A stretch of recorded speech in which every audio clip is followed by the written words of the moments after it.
ইতিমধ্যে দেশের অনেক ক্ষতি হয়েছে। যেখানে পয়সা পাই সেখানে দৌড় দিই। আপনি সকালে বাইরে বিকালে ঘরে ফিরে যেতে পারবেন কিনা তার কোনো নিশ্চয়তা নেই। কয়েকটা গুরুত্বপূর্ণ বিষয় যেগুলি নিয়ে মানুষের মধ্যে অস্বস্তি বিরাজ করছে, সরকারও স্বস্তিতে নাই।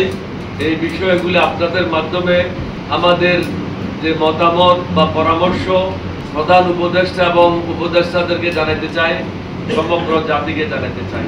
কারণ আমরা একটা জিনিস বিশ্বাস করি, জবাবদিহি থাকতে হবে, দেশপ্রেম থাকতে হবে, দেশের সাথে বেইমানি করা চলবে না। আমার ক্ষতি হতে পারে, আমার পরিবারের ক্ষতি হতে পারে, দেশের ক্ষতি হবে, এই ধরনের কোনো কাজে এলডিপি লিপ্ত হবে না। তাকেও সন্তুষ্ট করার জন্য কোনো বক্তব্য আমরা এখানে রাখবো না।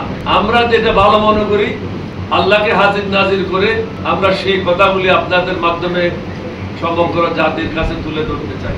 আমার বক্তব্যে যাওয়ার আগে সূরা ইব্রাহিমের 42 নম্বর আয়াত আপনাদের সম্মুখে পড়ে শোনাতে চাই। তুমি কখনো মনে করবে না যে জালিমেরা যা করে সেই বিষয়ে আল্লাহ গাফিল।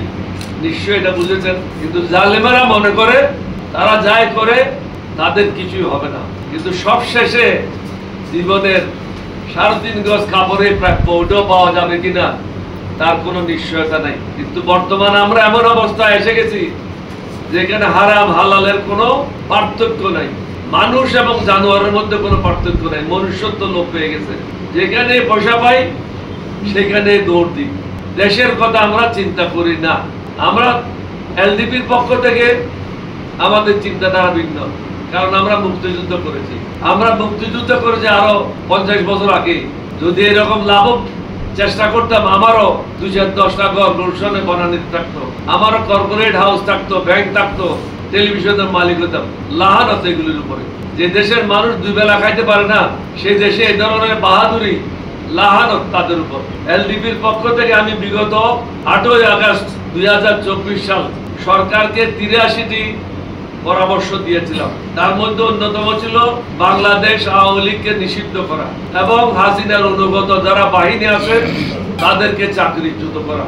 অনেক দিন লাগলো, 9 মাস লাগলো এই সরকারকে বুঝতে এবং ছাত্রদেরকে বুঝতে। আমরা যেটা অগাস্টে বলেছিলাম তারা সেটা 9 মাস পরে 10 মাস পরে এসে করলো, ব্যান করলো। গাধা পানি খায় কিন্তু কিভাবে খায়? গোলায় খায়, পরিষ্কার পানি খায় না গাধা। আজকে যদি তখন ওই ব্যান্ড হতো তাহলে আজকে রাস্তাঘাটে যে ধরনের হাঙ্গামা চলতেছে, আপনি সকালে বাইরে বিকালে ঘরে ফিরে যেতে পারবেন কিনা তার কোনো নিশ্চয়তা নেই। যার যেটা প্রয়োজন, যে যেটা চায় সেটাই নিয়ে হরতাল করতেছে। কেউ মেয়র হতে চায়, কেউ মেয়র হতে বের হতে চায়, কেউ কোনো পদে যাইতে চায়, কেউ ওই পদ থেকে তাকে বের করতে চায়, কেউ চাকরি চায়, কেউ চুরির জন্য চাকরি হারিয়েছে, কেউ ন্যায়সঙ্গত ভাবে চাকরি থাকার কথা চাকরি হারিয়েছে। এবং সব এখন একাকার হয়ে 18 কোটি মানুষের জীবন দুর্বিষহ করেছে। যা হোক, আমি যেটা বলছিলাম, আমরা অগাস্টে বলেছিলাম এটা ব্যান করতে হবে, আলটিমেটলি এটা করেছে, তাদেরকে ধন্যবাদ জানাই। এই ধরনের নিষিদ্ধকরণ পৃথিবীর বহু জায়গায় হয়েছে, এটা বাংলাদেশে প্রথম না। অন্তত 20টা দেশে এই ধরনের পার্টিদেরকে নিষিদ্ধ করা হয়েছে। ইতিমধ্যে দেশের অনেক ক্ষতি হয়েছে, তার জবাবদিহি রাজনৈতিক দল ও সরকারকে একদিন করতে হবে। কিছু কিছু রাজনৈতিক দলও আমরা যখন বলছিলাম এটা তাদের কর্মকাণ্ড বন্ধ করতে হবে, অনেকগুলি রাজনৈতিক দলও আমাদের সাথে একমত আছে। তাদেরকেও জনগণের কাঠগড়ায় দাঁড়াইতে হবে।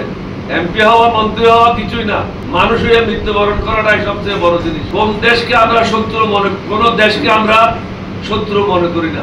আমাদের দ্বারা কারো ক্ষতি হোক তা আমরা কামনা করি না। কারণ ইসলাম একটি সাম্য এবং শান্তির ধর্ম। কোন ধরনের অন্যায় কাজ করতে ইসলাম ধর্ম অনুমতি দেয় না। অন্যদিকে ভারতের লোকজন না, ভারত সরকার অব্যাহতভাবে 1972 সালের পর হতে এদেশের মুসলমানদের ধ্বংস করার কাজে লিপ্ত রয়েছে। ভারতে মসজিদ ভেঙে ফেলছে, মাদ্রাসা ভেঙে দিচ্ছে এবং মাজার ভেঙে দিচ্ছে, মসজিদ ভেঙে মন্দির করছে। কিন্তু আমরা কখনো আপত্তি করি নাই, কারণ এটা ভারতের আভ্যন্তরীণ ব্যাপার। কিন্তু অন্যদিকে ভারত বলে আমরা তোমাদের বন্ধু। আমাদের বন্ধু যদি হোক, 2008 সালে বন্ধুত্ব কোথায় ছিল? যখন ফখরুদ্দিন মঈনুদ্দিনকে দিয়ে হাসিনাকে ক্ষমতা আনলাম। 2008 সালে বন্ধুত্ব কোথায় ছিল? যখন সুজাতা সিং এসে বললো, মনে হলো তার বাবের দেশ, এটা বাংলাদেশ না, মনে হলো সুজাতার বাবের এই দেশ। আশা কি বললো, কে ইলেকশনে যাবেন জানি না, নির্বাচন হবে। তুমি কে বেটি? তুমি বাংলাদেশের উপর খবরদারি করার তোমাকে এই দায়িত্ব কে দিয়েছে?